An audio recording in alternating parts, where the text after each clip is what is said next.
luego de que Undertaker recuperara su campeonato mundial pesado en una rivalidad con CM Punk, que los llevó a la celda infernal. También defendería exitosamente su título en Bragging Rights, ante Cookie Monster, Rey Mysterio y Batista, y finalizaría el año 2009 en una lucha de sillas contra Dave en TLC, reteniendo de nuevo su campeonato, e iniciando el 2010 con su Big Gold Belt, por lo que su nuevo retador llegaría a través del clásico desafío de Vence el Reloj. Chicago Mate pondría el tiempo inicial derrotando a Matt Hardy en 7 minutos con 20 segundos, y más adelante por apenas un segundo, el dueño del 619 vencía a Chris Jericho para ponerse a la delantera, y el siguiente que trataría de romper el marcador era Batista, quien enfrentaba a R-Truth, teniendo a su rival listo con el bombazo y tiempo de sobra para el conteo. Lo malo fue que el chaparrito quitaba al referee del pin cuando quedaban 4 segundos, evitando la victoria de Batista, y vengándose por lo ocurrido el año anterior cuando lo traicionó y le pasó por encima en Survivor Series. Aunque parecía justicia divina, llegaba la gerente general Vickie Guerrero y le explicaba a Mysterio que en SmackDown se seguían las reglas.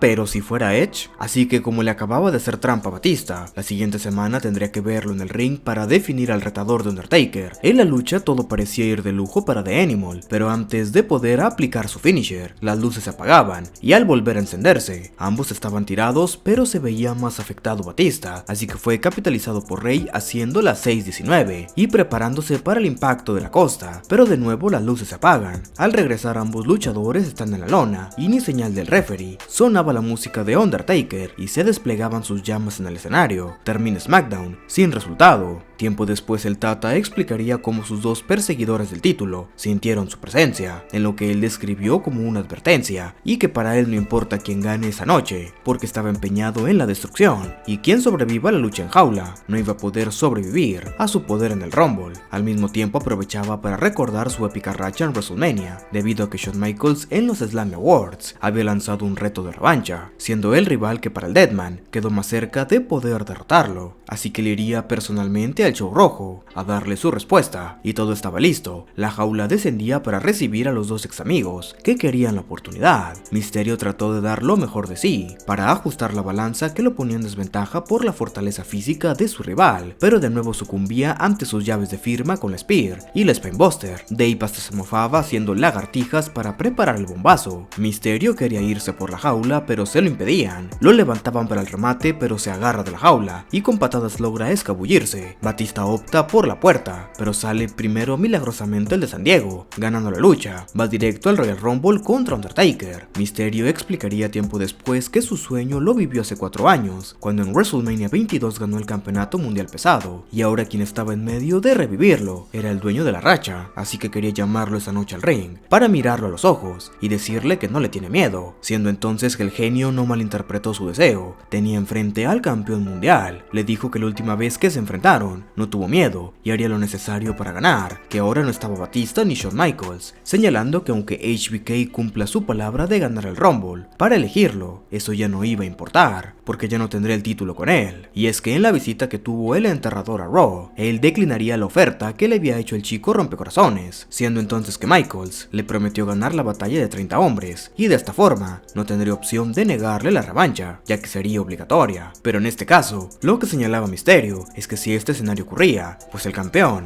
iba a ser él, prometiéndole esa victoria para el Rumble. Taker describía ese discurso como palabras audaces y horribles, pero admiraba su resiliencia en una carrera forjada a base de cosas imposibles, dejándole muy claro que estaba acabando su propia tumba, y vería lo que todos los demás han tenido que pasar con él en el ring, descansando en paz, regalándonos este épico careo entre ellos dos. Y para acabar, Dave atacaba por la espalda a Rey. Terminando el segmento, Undertaker volvería para afrontar a su viejo rival, pero este huía. La siguiente semana viviríamos un momento bastante único y sobre todo en el show azul, porque Mysterio y Michaels estaban en el cuadrilátero. El chaparrito le explicaría a HBK que sentía que le estaba faltando al respeto, porque mencionaba que ganaría el Rumble para enfrentarse a Taker sin tomarlo en cuenta. Shawn le dejó claro que eso era lo que realmente él pensaba, que él no iba a conseguir su objetivo, apareciendo el gerente general de SmackDown, Teddy Long, para hacer oficial, en esa misma noche, un combate de 1 contra 1 entre el dueño del 619 y el Showstopper, dos maestros de la lucha, que no solo cumplió con el Dream Match, sino que en verdad regaló momentos espectaculares como este luego de un 6-19. Shawn contraatacaba con una patada a la quijada para Rey. Lastimosamente Batista de nuevo arruinaría todo atacando a ambos, por lo que nos quedaríamos sin resultado. Al rescate aparece el juego, se iban los puños, y Hunter lo aplacaba con un Spinebuster a su viejo compañero de Evolution, y para hacerlo aún más épico, las luces se apagan.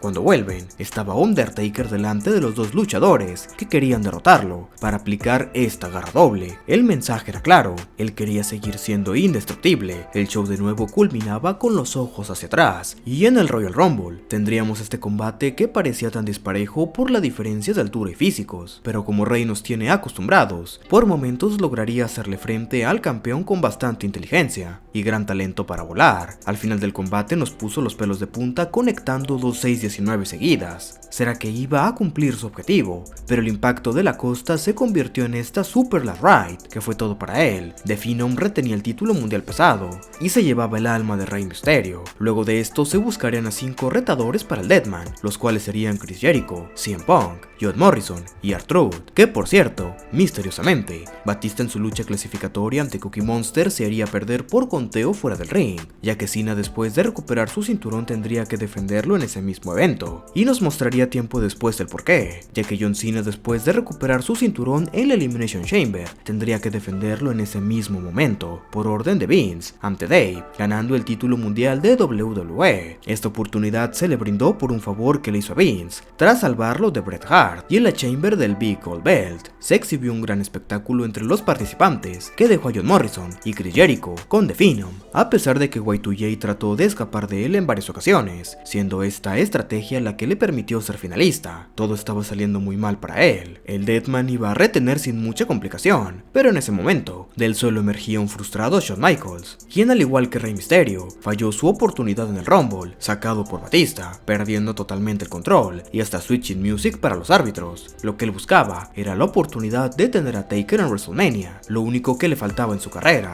así que la Chamber le costó su título, sacándole música a la quijada y haciendo un nuevo monarca mundial a Chris Jericho, quien también tendría que lidiar con una situación personal, derivado de su historia con Edge, con quien se había convertido el año anterior en campeones mundiales en pareja, pero una lesión del talón de Aquiles hizo que abandonara los títulos, siendo llamado débil por el virus del nuevo milenio, así que tuvo que buscar un reemplazo, saliendo el Big Show, con quien formó una de las duplas más recordadas, Jerry Show, y en el Royal Rumble, Edge haría su regreso inesperado con el número 29, buscando venganza y sacando a Chris de la ecuación, llegando a Raw con una sonrisa de oreja a oreja, demasiado feliz porque estaría en WrestleMania. La canción del máximo oportunista sonaba, Chris observa la rampa, pero realmente estaba por detrás y le empacaba tremendo spear, para decirle que en WrestleMania iría contra él, haciendo su elección como ganador de la batalla real. Quería revancha y venía por su título, y aunque empezara un poco amistoso la interacción, Edge salió para felicitarlo en SmackDown, gracias a su logro de la Elimination Chamber. Jericho le decía que por supuesto, él lo hizo porque es el mejor en el mundo en lo que hace, pero su rival no tardaba en mostrarse, mencionando que sí es el mejor, pero en ser atravesado por la lanza, que sí, podía haber vencido a Stone Cold y a The Rock en una noche, podía haber derrotado a Shawn Michaels en una lucha de escaleras, podía haber vencido a Undertaker, o a 3 miembros del Salón de la Fama en una noche, pero todo siempre acababa en una lanza, y sabía que esas lanzas le estaban afectando psicológicamente porque veía duda en sus ojos. Edge le remarcaba que solo ocupaba un spear para que acabar todo, pero en palabras de Y2J, eso nunca volvería a suceder. Le daba esta cachetada y lo esperaba para fallar la Codebreaker, y sí, comerse el spear. La semana siguiente, Edge continuaba metiendo presión para el campeón, haciendo un juego psicológico, pero quien se le aparecía era el Big Show, con quien bastante historia tenía en el pasado, retándole una lucha esa misma noche, ya que la semana anterior había derrotado a su compañero de Miz, y en dicho combate, justo con un spear, Edge pone las cosas en su lugar, momento que trató de ser aprovechado por Y2J, pero fallaba el cinturonazo, y sí, de nuevo Jericho acababa la noche, en medio de una lanza. Su conflicto ahora llegaba hasta el programa de entrevistas de Jericho, el Highlight Reel, donde le confesaba a Edge que él pensaba que podrían haber sido el mejor equipo del mundo, si no fuera porque se fue y se lesionó egoístamente, pero eso es algo habitual en él. Llega a la cúspide de la grandeza y luego se lesiona, lesiones en el cuello, el hombro, las piernas. Edge lo interrumpía y le decía que sí, es culpable de salir lesionado porque no sabe cómo hacer este trabajo sin tomar riesgos. En WrestleMania saltó de una escalera de 20 pies, y aunque su estilo puede que le haya quitado años de su carrera, carrera tomará los riesgos que sean necesarios para quitarle ese cinturón, y para Jericho, su mayor riesgo fue haber sido esposo de Vickie Guerrero. Edge le mencionaba que sí, todos tienen esa novia que se arrepienten, para él era Vickie, y para Jericho, pues es el Big Show. Las tensiones solo siguieron escalando hasta este microfonazo y golpe con la silla en 2 ocasiones. Chris quería vengarse por las últimas semanas y hacerle lo mismo que a Shawn Michaels con el monitor, fallando en el intento, para comerse su clásico movimiento. La gente le pedía el Spear, la cual terminaba con el título en la pura cara. En Raw, algunos programas después, volvió a cruzarse con su gran rival del pasado, Shawn Michaels, y quería verlo en el ring antes de que el Undertaker lo retirara, ya que después de lo que pasó en Elimination Chamber, Taker por fin aceptó esa revancha en WrestleMania, pero con una condición: no solo quería su alma, quería su carrera, así que a ambos les servía de preparación. Y2J lamentablemente no pudo hacerle frente al chico rompecorazones y abandonaba la lucha para perder por conteo de 10, siendo interceptado en la rampa por Edge, llevando su conflicto a través del público y de regreso a ringside y al ring. Quería otro Spear más, la gente se lo pedía. Nuevamente Jericho recibe el finisher del máximo oportunista, otra noche más con la misma historia, y como tuvimos a Edge en el highlight reel, ahora teníamos que tener al virus del nuevo milenio en The Cutting Edge, pero no estaría solo, venía bien acompañado por Wade Barrett, su alumno de la primera temporada de NXT. Jericho insistía en el tema de la lesión, reafirmándole que iba a mandarlo lesionado después de WrestleMania, así que Edge lo invitaba a que si quería probar que regresó muy pronto, o que si no estaba listo,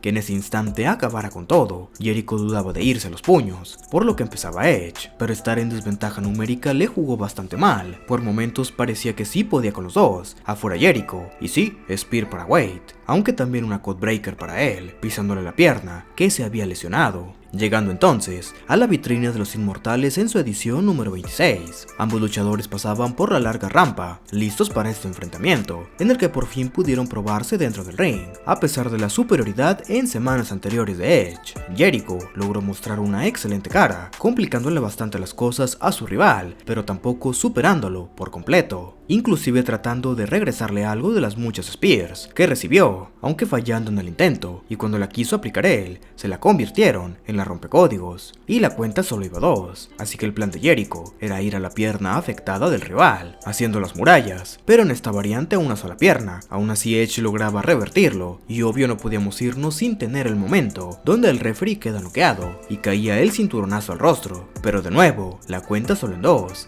y al levantarse remató con otra codebreaker, que sí le puso la cuenta final. El cantante de Fozzy retenía el cinturón a su estilo. Jericho obvio no desperdiciaría la oportunidad para regocijarse en SmackDown, mencionando que es el mejor campeón de esta generación y de cualquier otra, y obvio esto no iba a quedar así, lo tenía de frente y ni chance de decir algo. Se dedicó a sacar su furia con él y le regaló por supuesto otra bonita Spear. Se le veía feliz, solo hay que tener cuidado porque el Mr. Money in the Bank le recetaba tremendo maletinazo y anunciaba que quería un árbitro porque iba a canjear en ese momento. Este llegaba y Jericho, a pesar de sus heridas, en ese momento tenía una lucha titular. Con un solo movimiento, el todo americano se convertía en campeón mundial de peso completo, con un abucheo masivo, en lo que sería uno de los peores portadores de este cinturón de toda la historia. La semana siguiente llegaría SmackDown a leer un discurso para celebrar su coronación, a pesar de que el público reaccionaba de manera tan negativa, y de todas formas, ni pudo terminarlo porque llegaría Chris Jericho, pidiéndole de regreso su cinturón, pero Swagger le explicaba que no podía hacer nada. Lo que sí, es que Jericho se veía muy afectado, mencionando incluso que él se sentía que aún era el campeón, queriendo su revancha esa misma noche, y Edge se agregaba a la ecuación, pidiéndole un enfrentamiento, porque sin él no lo hubiera logrado, así que como agradecimiento, quería la oportunidad. Esta situación, como de costumbre, tendría que ser solucionada por Teddy Long, dándonos un 1 contra 1 entre Chris Jericho y Edge, para saber quién sería el rival de Swagger. El segmento acababa con esta codebreaker en un herido Jericho, que lo dejó a merced de Swagger, y su remate. Ocurriría dicho combate la siguiente semana, en búsqueda del rival de Swagger en Extreme Rules, y la revancha de WrestleMania era por la oportunidad, que de nuevo dejó buenas sensaciones entre ellos dos. Lamentablemente, su ira acumulada opacó sus objetivos, porque terminaron peleando entre el público, y por conteo de 10, no teníamos un ganador. A partir de aquí la situación se pondría bastante random, porque David Hasselhoff, el actor de Baywatch, y para los chavos, o sea yo, Si estoy chavo, ¿verdad? El que salió en Bob Esponja era anfitrión del Raw en Reino Unido, y él mencionaba que estaba viendo SmackDown el otro día, y que como no había retador número 1 al campeonato de Jack Swagger en Extreme Rules, señalando que Randy Orton recientemente había vencido a Swagger 2 veces. Por esta razón, se ganaba la oportunidad. Jericho y Edge llegarían el viernes para pedir que el título se quede en SmackDown. Teddy estaba de acuerdo, por lo que organizaba una lucha esa misma noche, a 3 esquinas, por el campeonato: Jericho, Edge y Jack Swagger. Lamentablemente para la gente de la marca azul, Swagger aprovechó el Spear de Edge para robarle el pin y mantener el cinturón, por lo cual en Extreme Rules, el campeonato era disputado por 2 miembros de la marca roja, en un combate de reglas extremas, que honestamente de extremo solo tuvo el nombre, más que en algunos momentos, donde sucedían cosas que si ocurrieran en un combate normal, pues tendrían descalificación. The Viper para el final preparaba una RKO sobre la silla, pero le salió muy mal, cayendo con su espalda en una de ellas, y esto dejaba que Swagger hiciera su bombazo para llevarse la victoria. Retenía nuevamente el cinturón, estaba prácticamente en el prime de su carrera, y tiempo después nos mostraba cómo había sido su crecimiento y que desde pequeño se había preparado para la grandeza, enseñando sus logros, sus medallas. Estaba sumamente orgulloso de su cinturón mundial y que no había nadie que se comparara con él, hasta que aparecía Teddy Long con una de las nuevas adquisiciones del draft para el show azul, el Big Show, sentando en la realidad al todo americano,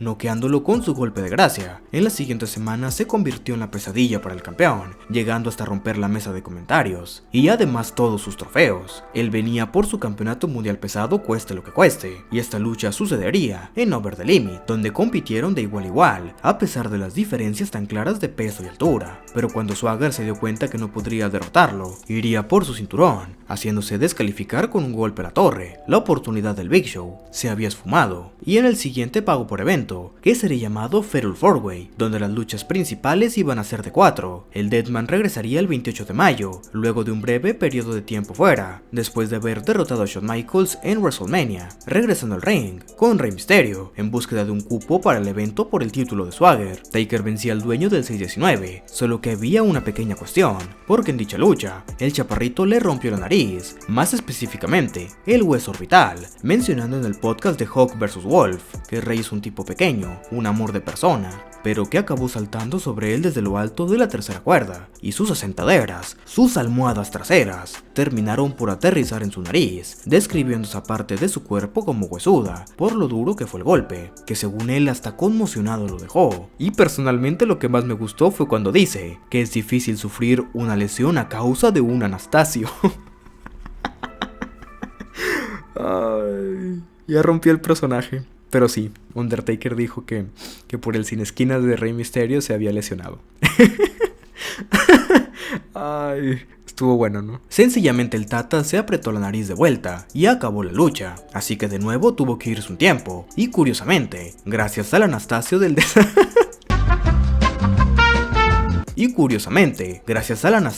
San Diego, provocó la historia donde Kane encontraba en estado vegetativo a su hermano, esto informado lastimosamente por Teddy Long. Con mucho pesar en sus palabras, la máquina roja llegaba al ring de la manera más triste que lo hayamos visto jamás, en lo que él describía como un acto de cobardía, y que se iba a dedicar a encontrar al responsable para hacerlo pagar por el crimen. Y en la mira puso a los participantes de la lucha de Fatal 4-Way, que terminaron siendo el Big Show, CM Punk, Rey Mysterio y obvio Jack Swagger, atormentándolos los programas siguientes, de uno por uno. Se estaba volviendo más y más loco, pero en su cabeza eran cualquiera de ellos 4. Esto era una búsqueda implacable. Nadie podía detenerlo, y en la lucha del pago por evento, todo transcurrió de manera normal, hasta que casi por el final, el escenario se teñía de rojo, el demonio favorito del diablo aparecía con un ataúd, camina al ring, lo abría, y entraba el encordado, a quien iba a llevarse, optando por un viejo rival de su hermano, CM Punk. Lo metía al ataúd, pero este era salvado por Luke Gallows, yendo directamente por él detrás del escenario. Entonces nos quedábamos sin un rival, lo cual fue aprovechado para el 619 y el impacto de la costa. Teníamos nuevo campeón mundial pesado.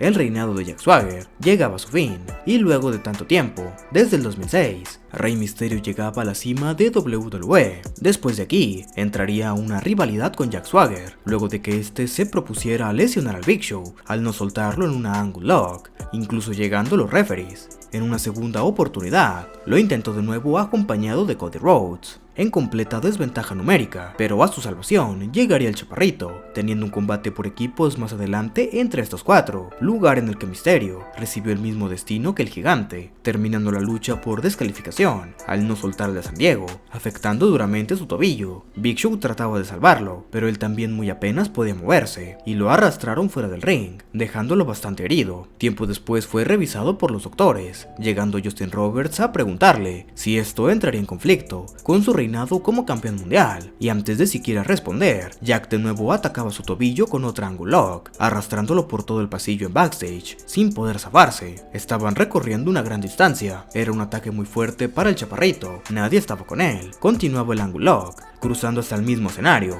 hasta que por fin alguien se dignó a salvarlo, llegando el Big Show, y cuando Swagger regresó a backstage, se topó con la garra infernal. El karma instantáneo llegaba, le decían que querían hablar con él, entrando a un cuarto rojo, que seguro era el infierno mismo. Kane le decía que había demostrado que le gustaba hacer sufrir a la gente, por lo tanto hizo sufrir al Undertaker, pero Swagger lo negaba. Aún así no lograba convencer a Kane, y juraba a Swagger tener una coartada, que iba a demostrar la siguiente semana, y la versión pues no le convenció, aunque luego de un microfonazo, también lo ponía en una Angle Lock. Junto a su padre, Rey Mysterio con una 619, salvaba a Kane, y este llegaba con algo en su pie, sin poder caminar bien. Gracias a ello, hubo una garra infernal y una tumba rompecuellos para su padre. Ni siquiera fue para entrar a salvarlo, este era el escenario previo a Money in the Bank, lugar donde se llevaría a cabo la revancha de Swagger contra Rey Mysterio. Y también dentro de este evento, en la primera lucha de la noche por el maletín de SmackDown, el hermano de Undertaker lograba escalar hasta la cima y hacerse con el contrato. Tenía todo para ser campeón mundial luego de tantos años. Por otra parte, Mysterio lograba retener su cinturón ante Jack Swagger en un combate sumamente duro, porque no estaba en sus mejores condiciones, y fue algo capitalizado por el todo americano para seguir haciendo sufrir al de San Diego, pero ni con eso pudo recuperar su cinturón. De forma heroica, el ganador era el Chaparrito. Lamentablemente para él, todo se teñía de rojo, y Kane hacía efectiva su oportunidad la misma noche en que la ganó, canjeando el maletín, y con mucha facilidad, venciendo a Rey Mysterio, para convertirse por primera vez en campeón mundial pesado, entrando al mítico arco del último reinado mundial de Kane en la empresa, donde revelaría tiempo después que el verdadero culpable del ataque a Undertaker, dicho por su mismo hermano, en plena cama, era Rey Mysterio. Regresaría a Undertaker en SummerSlam, directo también para reclamarle a Mysterio porque lo hizo, cómo fue que pasó todo esto, y además en el siguiente video también te terminaré de contar cómo transcurrió todo el año 2010 para el título mundial pesado. No te lo pierdas en el siguiente video en mi canal. Si vienes del futuro, seguramente ya está disponible, y si aún no lo está, por favor ve a checar el episodio completo del año 2009, donde vemos rivalidades como Edge contra Cena y Hardy contra Punk. Tampoco olvides suscribirte, que ya te vi que ves mis videos sin estar suscrito. Bien listillo, Siempre regresas, pero hoy por favor sí déjame tu apoyo, y nos vemos en unos días con la siguiente parte. Mi nombre es David Saldívar, y yo soy el narrador de las luchitas.